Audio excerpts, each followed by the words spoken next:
America ने तमाम गैर मुल्की इमदादी प्रोग्राम आर्जी तौर पर मुअत्तल कर दिए। यूक्रेन, ताइवान और उर्दन की इमदाद का प्रोग्राम भी शामिल। अमेरिकी मीडिया के मुताबिक इमदादी प्रोग्राम इब्तदाई तौर पर 90 रोज़ के लिए मुअत्तल किए गए हैं। सिर्फ इजराइल और मिस्र को इस्तिस्ना हासिल रहेगा।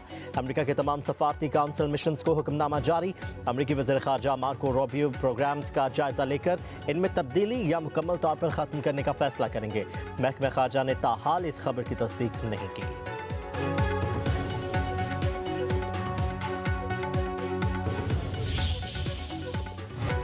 मुज़ाकरात का चौथा राउंड स्पीकर कौमी असम्बली अयाज सादिक ने हुकूमती और अपोजिशन कमेटियों का इजलास 28 जनवरी को बुला लिया। पहले जुडिशल कमीशन बनाए, फिर मुज़ाकरात पर आए। पाकिस्तान तहरीक इंसाफ का मुज़ाकरात में वापसी का इंदिया। चेयरमैन बैरिस्टर गौहर कहते हैं हुकूमत ने मुज़ाकरात में कोई संजीदगी नहीं दिखाई। तर्जमान हुकूमती कमेटी इरफान सदीकी ने कहा, आए बैठे और हमारी बात सुने, जो भी बात करनी है स्पीकर से करें। इजलास में कमीशन और दीगर मामलात पर बात होगी।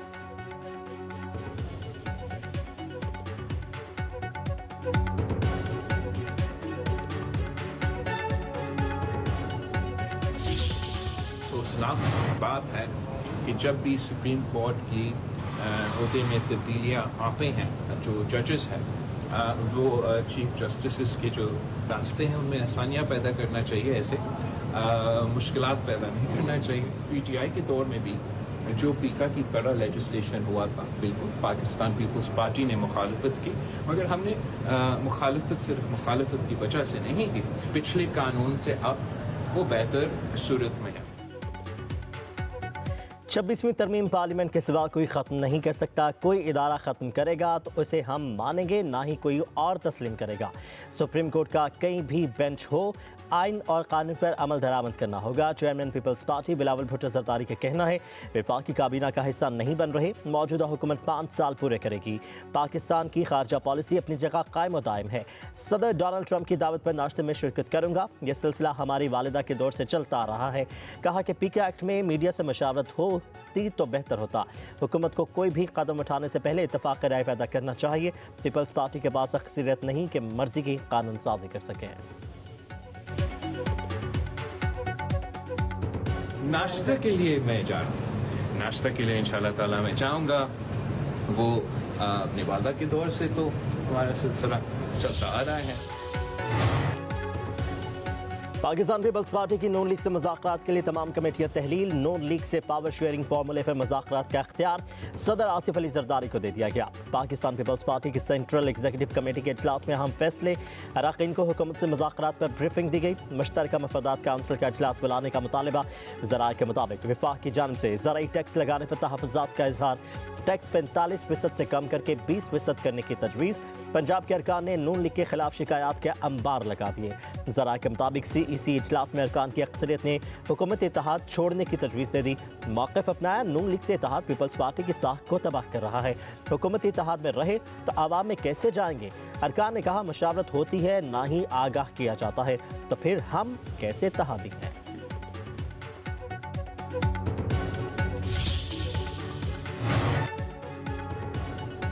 पाकिस्तान तहरीक इंसाफ के जुनैद अकबर बिला मुकाबला चेयरमैन पब्लिक अकाउंट्स कमेटी मुंतखब। जुनैद अकबर को PTI और नून लीग के अरकान की हिमायत भी हासिल रही। हुकूमत ने चेयरमैन PAC के लिए अपोजिशन से 5 नाम मांगे थे।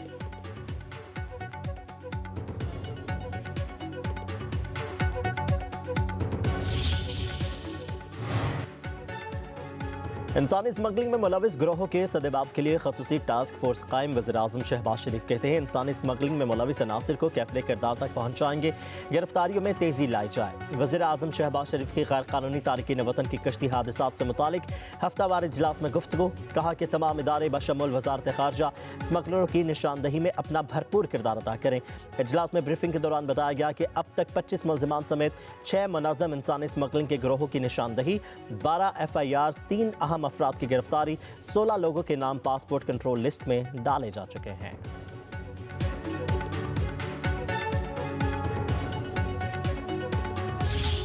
इंसाफ होगा। जिन लोगों के हकूक इन्होंने छीने हुए हैं, जिसमें हुकूमत भी शामिल है, रियासत भी शामिल है, उन सब का जो है अकाउंटेबिलिटी होगी। और अगर ये बाहर बैठ के कारोबार करना चाहते हैं तो पाकिस्तानियों को पाकिस्तान के अंदर भी और पाकिस्तान के बाहर भी जो है स्टेट जो है, रियासत जो है वार्न करती है कि आपका ये पैसा डूब सकता है। ऐसे लोगों को जब पनपने की अपॉर्चुनिटी मिल जाए, मलिक रियाज जैसे लोगों को, तो सिस्टम ने मुजमिल होना है और उस सिस्टम की सारी जो है गंदगी जो है आपके सामने नजर आ रही है।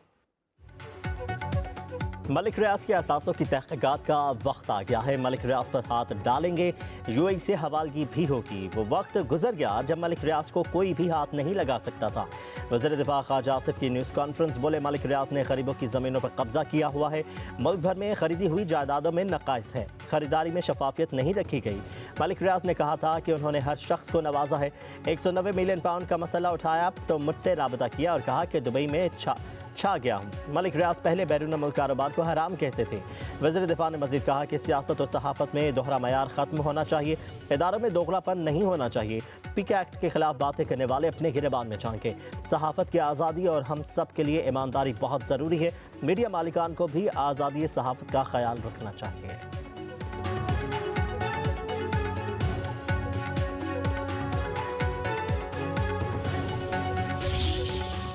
इसको पढ़ दीजिए।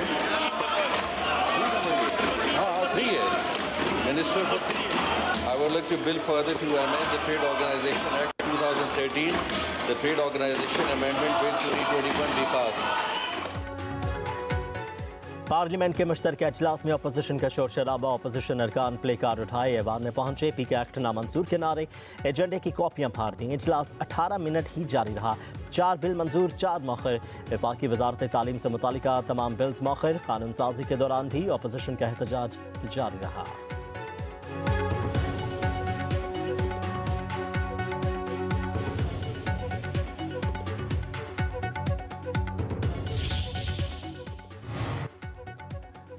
कौमी असम्बली से मंजूर पीके एक्ट सेनेट में पेश। अपोजिशन का शदीद एहतजाज, पीका नामंजूर के नारे।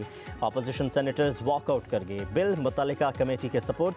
सेनेट गैलरी से सहाफ़ियों का भी वॉकआउट। अपोजिशन के रवैये पर वफाकी वज़ीर कानून आज़म नसीर तारड़ ने कहा, बिल मुतल्लिका कमेटी को भेजे जा चुके हैं। ऐवान में जुलूस जलसा की बजाय कमेटी में जाकर बिल पर बात करें।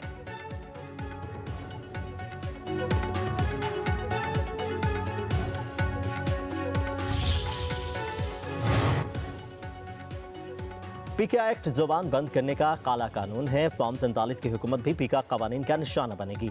अपोजिशन लीडर उमर अयूब कहते हैं 26वीं तरमीम के बाद अदलिया को कमज़ोर किया गया।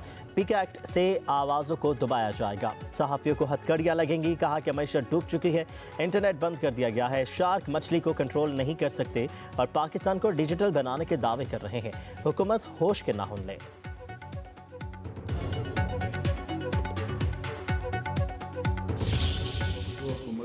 दे रही है वो उसको कहें कि वो फेक है, और जो हुकूमत को तकलीफ नहीं दे रही है या हुकूमत या रिलेटेड जो भी अदारे हैं उनको तकलीफ दे तो वो फेक करती है। और किसी को भी जब तक वो कहे कि ये फेक नहीं थी तो उस वक्त तक वो मुसीबत बनाए रखेंगे, फिर अपने आप को इनोसेंट साबित करना पड़ेगा। सेनेटर कामरान मुर्तज़ा कहते हैं हुकूमत को जो खबर तकलीफ देगी वो फेक न्यूज़ होगी, जो खबर हुकूमत के हक़ में जाएगी वो फेक नहीं होगी। माजी की हुकूमतें भी ऐसा करती रही हैं, ये हुकूमत भी ज़्यादती कर रही है।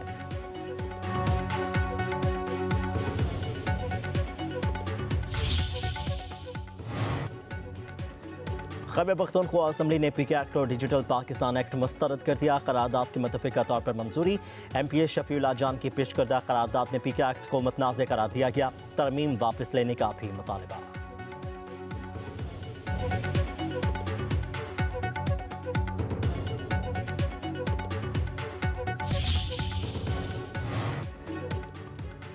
तहरीक इंसाफ के रहनुमा असद कैसर और मौलाना फजलुर रहमान में टेलीफोनिक राबिता। मुल्क की सियासी सूरत हाल पर तबादला ख्याल। दोनों जमातों के कायदीन की अगले हफ्ते मुलाकात तय पा गई।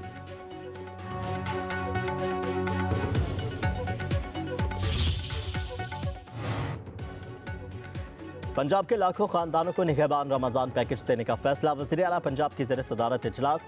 निगहबान रमज़ान पैकेज के हवाले से मुख्तलिफ तजावीज़ और सिफारिशात का जायज़ा। मरीम नवाज़ की 15 फरवरी तक रजिस्ट्रेशन मुकम्मल कराने की हिदायत। शफाफियत के लिए ज़रूरी इक़दामात का हुक्म। कहती है निगहबान रमज़ान पैकेज नादार लोगों का हक़ और हुकूमत का फ़र्ज़ है। आवाम को इज़्ज़त और एहतराम के साथ उनका हक़ मिलना चाहिए। निगहबान रमज़ान पैकेज के लिए आवाम का लाइनों में लगना क़त्अन पसंद नहीं।